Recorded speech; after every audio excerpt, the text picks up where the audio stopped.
Ah, revenge. There's nothing like the feeling of getting your own back, or hearing stories of terrible people who got their just desserts.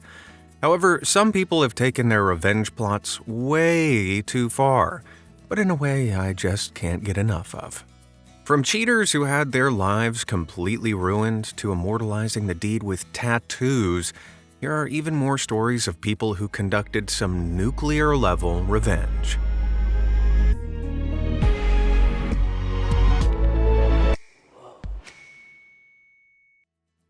On a high. Now, in the last few videos of this series, I asked you guys to send me in your own revenge stories, and boy, did you guys have a lot of stories. And while they were all pretty good, a few were on another level, like this one that came from Tracy in the UK. Her husband Gary is employed at a local steelworks, and one of his workmates, who we'll call Derek, enjoyed playing pranks. Like, really enjoyed it. He'd superglue cups to tables, put hot sauce or salt in people's drinks while they weren't looking, fill their safety boots with mud, pretty juvenile stuff. But then one day he lined the inside of Gary's safety helmet with glue, so when he went to take it off, he couldn't. Eventually, Gary ended up having to cut his hair to get the helmet off, leaving him with no option but to shave the rest of his head. That was the last straw. Gary thought long and hard about how to get Derek back, but there were only two things Derek really loved: pulling pranks and his motorbike. He loved that motorbike so much, it was his pride and joy, and he rode it to work every single day. And that's when Gary came up with an ingenious scheme. That Friday, he approached one of the site's crane operators, another man who's all too familiar with Derek's pranks, and asked him for a favor. Would he use the crane to pick up Derek's bike and leave it on top of their building? The crane operator happily agreed to, no questions asked. When the end of the day came around, the crane operators made a swift exit before Derek came out to the parking lot and saw his precious bike had vanished. At first he thought it had been stolen, and it was only when he saw his workmates pointing and laughing at the bike on the roof that he figured out what had happened. But because all the crane operators had already left, there was no way to get it down, and he had to spend the entire weekend without his precious motorbike, racking up expensive taxi fares to get around. When he came in the following Monday, he was fuming, petulantly demanding someone get it down and pay for all his taxi fares. But unimpressed by his antics, the crane operators refused and left it up there. He begged them, pleaded with them, but apparently it's still up there. Well, when it's eventually brought down, I don't imagine Derek will be keen to start pranking again. Don't I do it? In Western weddings, traditionally, the father of the bride pays for everything. However, the father of the bride in this next story, sent in to me by a viewer called Paul, paid for more than he ever bargained for. Paul's ex-army buddy, who I'll call Pete, was about to be married, mainly because his would-be father-in-law had obsessively pestered him about making an honest woman of his daughter. Pete's fiancée, Rebecca, had some expensive wedding plans, and her father was happy to pay for it all. However, during her bachelorette party, Rebecca drunkenly admitted to her friends that she'd cheated on Pete, and not just once, but more times than she could remember. News of this eventually reached Paul, and like a good friend, he immediately told Pete what he'd heard. He was expecting Pete to have a major reaction to this, but he started laughing. It turned out Pete had suspected Rebecca of being unfaithful for a while and had hired a private investigator to follow her. The truth, he assured Paul, would all come out in good time. The wedding eventually rolled around, and the bride and groom were placing rings on each other's fingers, but when Rebecca said, "I do," Pete replied, "I don't." He then turned to the hundreds of guests and asked them all to look under their seats. There, they all found packets containing photos of Rebecca smooching other men. While everyone was gasping and shouting at Rebecca, Pete and his groomsmen, who were all in on the plot, grabbed several bottles of champagne from the bar and slipped out. With military precision, they made a beeline for Pete's family home, quickly removing all of Rebecca's possessions and dumping them in the yard before changing the locks. Well, I guess he technically did make an honest woman of her. in that he showed everyone she was honestly a cheater. Do you have a revenge story which you think can top that? Well, you can send it to me at revenge@beamazed.com. You might make it into the next part of the series. All right, what's next? Deep water. Landlords. Some are good, some are bad, and some are just plain evil. But if you've ever had to live under a bad landlord, a story from 14 years ago belonging to a now deleted Reddit user, who I'll call Angela, might make all that rent money feel well spent. Back in the day, Angela rented a flat which was owned by a cheapskate landlord. He'd skimp on repairs, paint over mold, raise rents whenever he could, typical scumbag species of landlord. After raising the rent for the third time in a single year, Angela decided to move out. On the last day of her lease, she'd cleaned up and removed the last of her belongings by 1 p.m. However, the landlord had told her to be out of the apartment by noon and used this as grounds to keep her entire security deposit, some $1,200.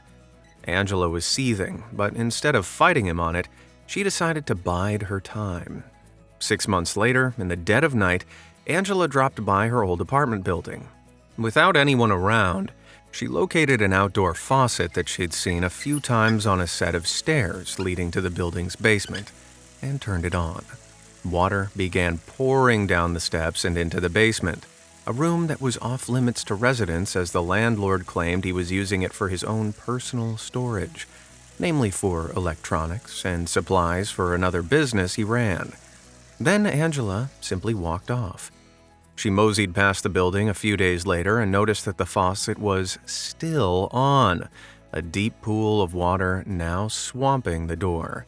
Clearly, the landlord hadn't been around in a while because his basement storage room was completely flooded, undoubtedly ruining everything, including tens of thousands of dollars worth of electronics he had stored down there.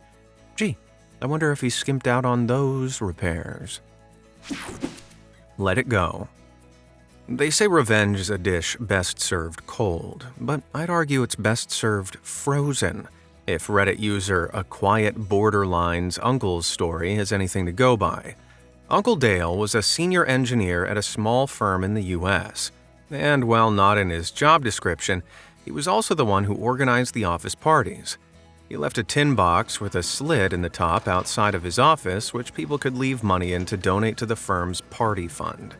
He'd seen plenty of coworkers popping bills into it, but when he checked the box one month, it was empty. Someone had stolen the donations. But this engineer preferred to solve problems rather than just report them. So he came up with a plan. He secretly rigged the box up to a hidden doorbell camera, then loudly announced someone had been kind enough to donate $100 to the party fund. A few minutes later, the doorbell camera app pinged on his phone. The footage showed Brad, the owner's nephew who had also worked at the firm, sneaking up to the box and opening it before realizing there was nothing inside it and guiltily slinking away. Dale could have sent the incriminating footage to the owner, but no. Dave knew the footage didn't actually prove anything, and he wanted to teach this Nepo baby a lesson he'd never forget. So, Dale asked some of the firm's engineering students to create a box that, when opened, would play the loudest, most obnoxious noise possible.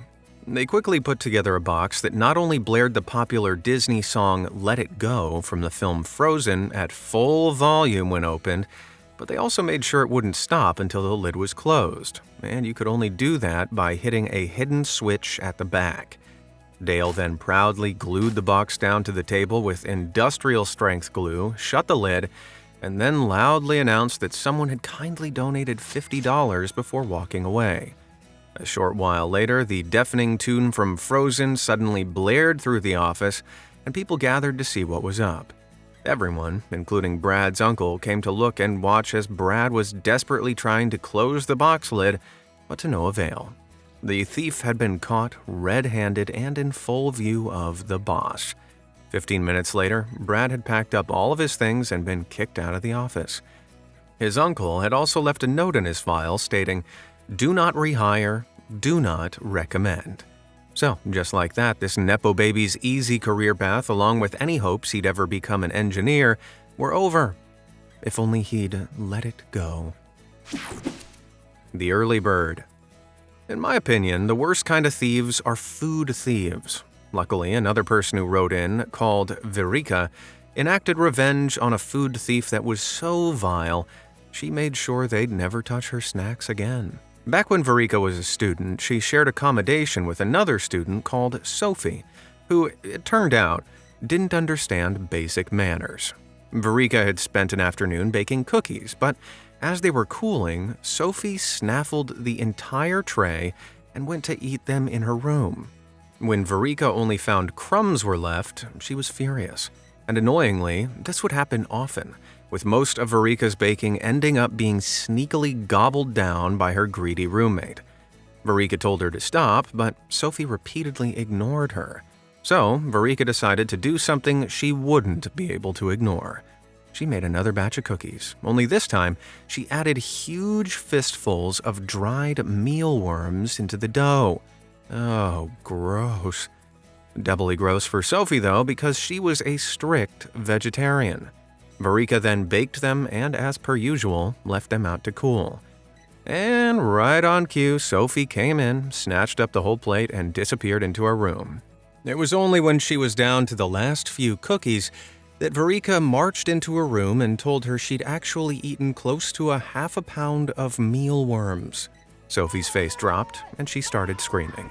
She ran to the bathroom, and all Verika heard for the next few hours were the sounds of retching and heaving. Eventually, Sophie emerged, and her entire face was bloodshot from puking so hard. Verika's baked goods never went missing after that. Spider hider. Alright, if there are any arachnophobes out there, I suggest you skip ahead to the next story, because this one that was sent in from Wild Bill will send shivers up your spine. Many years ago, when Bill was just 10, his older sister spilled a glass of milk all over a carpet in their house, and then blamed Bill for it. Despite his protests, Bill was punished by his mom, and then all the family put the incident behind them. All of them except Bill, that was. One day, he was at the local arcade, and after winning a whole bunch of tickets, he saw in exchange for a single ticket, he could get a cheap plastic spider toy. Suddenly, a brilliant revenge plot came to mind. For 2 weeks, he visited the arcade and traded all his tickets for as many fake spiders as possible.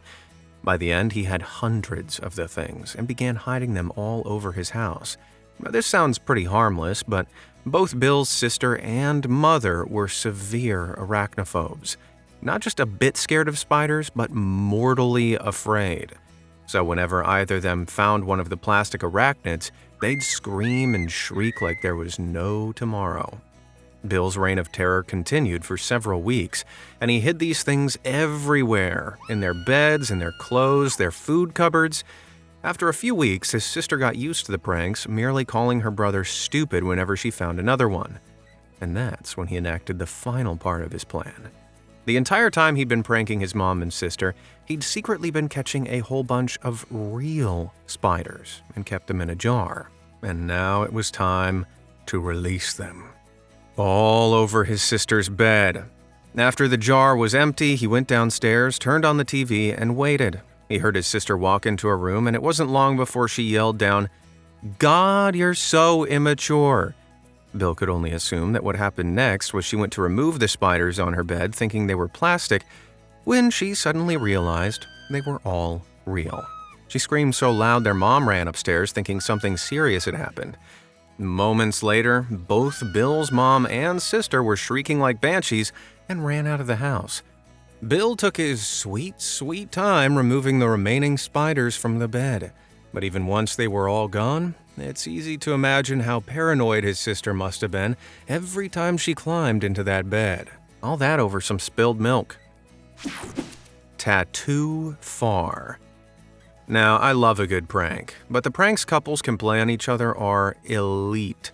Playing a prank on your partner is funny for reasons I just cannot explain. For example, one woman in the UK pranked her partner in 2019 by giving him a bad haircut. They both found it funny, as they'd been pranking each other like this for over 20 years, and it grew back in a couple of weeks, so no harm, no foul. However, her partner really wanted to get his own back, but not by cutting her hair or doing anything to her at all. No, instead, he decided to get a picture of her. Not a nice one, an unflattering one where she was asleep. Okay, pretty funny, but he wasn't done there. Oh no, because then he got that unflattering picture tattooed on himself, really bringing out all the details. Okay, now that is commitment to the venge. At first, his wife was absolutely furious, but eventually came around to see the funny side of it. Man, how do you reckon she's going to top that? Let me know down in the comments. Way too far. Getting a tattoo as a form of revenge is a hilarious, albeit permanent, way to go about it. But sometimes it really gets the message across, as TikTok user Modern Day Angel knows all too well. Being covered head to toe in tattoos, he would occasionally attract pretty mean comments from other TikTok users, like this particularly nasty one from a user called Max. But we all know the golden rule. On the internet, never feed the trolls. At first, Modern Day Angel looked like he was going to let it slide. However, Max had left his Facebook account linked to his TikTok, and Modern Day Angel found a post Max had written dedicated to the passing of his father. So, Modern Day Angel did what any rational man seeking revenge on a silly little troll would do. He got the picture of Max's dad tattooed on his thigh next to the Grim Reaper. That is a level of disrespect I didn't even know existed. Guess Max's dad is with the Angels now. Well, a modern-day angel at least. Revenge fail.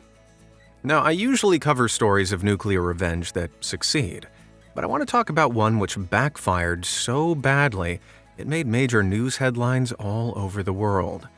David and Ina Steiner, a couple who live in the U.S. state of Massachusetts, own a blog called E-Commerce Bytes and regularly publish articles on e-commerce news. Back in 2019, Ina published a story on the blog covering a lawsuit being brought against the auction site eBay, criticizing the company heavily. Now you'd think eBay, being a major corporation, would barely take notice of one relatively small blog, but it did. So much so that eBay's CEO at the time, yes, the actual CEO of a $22 billion company, David Wenig, instructed his staff to take the Steiners down. Soon, the Steiners began receiving things they'd never ordered, and not nice things. There was a funeral wreath, a book on how to deal with the loss of a spouse, a grisly pig mask, $70 worth of weird pizza, and even live spiders and cockroaches. But that wasn't all. The eBay executives bombarded the couple with hate from fake social media accounts, sent them threats, and even physically stalked them, going as far as trying to plant GPS trackers on their car. Well, this is revenge overkill even by my standards. Now, what were they expecting to happen? Well, it turns out this was all part of what the executives called a white knight strategy. When the Steiners eventually contacted eBay about all the hate they were receiving in relation to their coverage of eBay, eBay responded that they'd officially helped the couple tackle these crazy stalkers, manipulating them into running good coverage of eBay, even though they were the ones harassing them. So, what was their undoing? The pizza. Yeah, believe it or not, after police began investigating this cyberstalking, they discovered a gift card was used to pay for the pizzas which had been bought in Silicon Valley, just a few miles from the eBay headquarters. A rental car also spotted following the couple had a license plate that was tracked back to the same area. It was at this point that the police got the FBI and eBay's own lawyers involved, which the executives hadn't expected. They matched all the fake social media accounts, threatening parcel deliveries, and stalking to some of eBay's safety and security unit. Oh, the irony, because none of them had been smart enough to think that it would ever actually be traced back to them. By November 2022, 7 employees were sentenced collectively to more than 100 months of prison time for their roles in this crazy plot. However, CEO David Wenig stepped down as CEO in September 2019 and was not charged. So remember, kids, if you're gonna try and enact a complicated revenge plot, Just make sure you have a bunch of minions take the fall. Pins and needles. While some acts of revenge take time and patience to plan out, spur-of-the-moment revenge can be just as effective, as Reddit user Rotten Mongrel, who I'll call Mike, once proved. When Mike was in grade school, he usually kept a bag of chips in the side pocket of his backpack. The only problem was another kid, who I'll call Dave, noticed this, and Dave was a major douchebag. He would quietly walk over and punch Mike right where his chip pocket was, destroying the chips and bursting the bag, leaving a mess for Mike to clean up. For 5 days in a row, Dave did this any chance he got, and Mike was powerless to stop him. Or at least, until he got a wicked idea. He turned up to school the following week, and right on cue, Dave punched the backpack pocket as hard as he could. But when his fist hit the bag, he suddenly jumped backwards, screaming in agony. His hand was mangled, and he was rushed to the nurse's office. It turned out Mike had emptied the chips from the pocket and replaced them with sewing needles. Oh man, that's sadistic. Realizing he'd get in trouble for hitting a fellow student, Dave didn't tell anyone what had really happened, but he stayed away from Mike from then on. Finally, Dave could eat his chips in peace, and all it took was some light mutilation. Shrimply the best. Have you ever been cheated on? Trust me, it sucks. But it's also why this story of revenge from a now deleted Reddit user makes me feel all warm and fuzzy inside. Back in 2022, this woman, who we'll call Beth, was living happily with her boyfriend, who we'll call John, of 4 years in an apartment he owned in London in the UK. She'd been studying really hard to get her master's degree, and for a few months, she'd been spending every waking moment on her thesis. So initially, she didn't notice when John would come home later than expected or began spending more time out of the apartment. Then one day, after she'd finally finished, she decided to book them both a little vacation as a treat. She logged onto her account for a hotel chain she regularly used and suddenly noticed there were several bookings for a hotel in London that she hadn't made, one of which was booked for that very day. She quickly rang up the concierge and asked what was going on. Confused, they informed her that 2 people had just checked in with her booking, except she was at home. They quickly confirmed the details of who'd checked in, and lo and behold, it turned out John had booked the room through her account, apparently thinking Beth wouldn't notice. The concierge, concerned about potential identity fraud, revealed he'd checked in with another woman, and yeah, it was clear John was cheating on her, and if the multiple room bookings were anything to go by, he'd been doing so for a while. Beth was instantly heartbroken, but kept her cool on the phone. She casually lied that she had in fact made the booking and hung up. When John returned that evening, Beth was her regular affectionate self, giving away nothing of what she actually knew. Over the next few weeks, she began slowly packing her stuff up into boxes, saying she was just doing some spring cleaning and reorganizing. John didn't suspect a thing and continued on with his affair none the wiser. Beth knew he was going on a business trip and spent the coming weeks securing a new apartment, renting movers, and telling all her friends what had happened, but asked them not to reveal anything to John.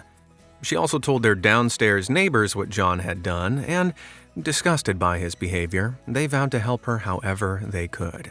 After she'd moved the last of her stuff out, she bought 25 packets of fresh prawns and proceeded to hide all of them under carpets, in curtain poles, down radiator slots, and even glued them to the hot water pipes around the apartment. She then locked the door, said goodbye to the neighbors, and left. When he returned a week later, he suddenly found his keys wouldn't open the front door. The night before he'd left, Beth had secretly filed down the teeth of his keys so they wouldn't fit in the lock. When he asked his neighbors for the spare keys, they claimed he'd never actually left a set with them. He had, they just didn't want to help him. Confused, he tried to ring Beth, but his calls went straight to her voicemail. So, to get to his apartment, he now needed an expensive emergency locksmith. After several hours, he finally stepped into his apartment and was hit by a wave of week-old, rotten seafood stink. He rang all of his friends, none of whom would pick up, and then once again desperately tried to reach Beth, calling and messaging, demanding to know what was happening. She simply messaged back, "Maybe you can get a hotel," before blocking him. That's pretty savage, but it didn't end there. A few months later, the downstairs neighbors rang Beth, sounding very excited. They said since she'd moved out, John hadn't been able to afford the mortgage repayments on his own and was being forced to sell the property. She asked why he hadn't just moved his new girlfriend in, and they said they think it was because the source of the fish stink still hadn't been found. So, with no one wanting to live there with him, he was forced to sell at a pitiful asking price, losing at least £40,000. Man, do I love a happy ending. Which of these stories was your favorite? And do you have one that you think belongs in this series? Remember to email me at revenge@beamazed.com. And as always, thanks for watching.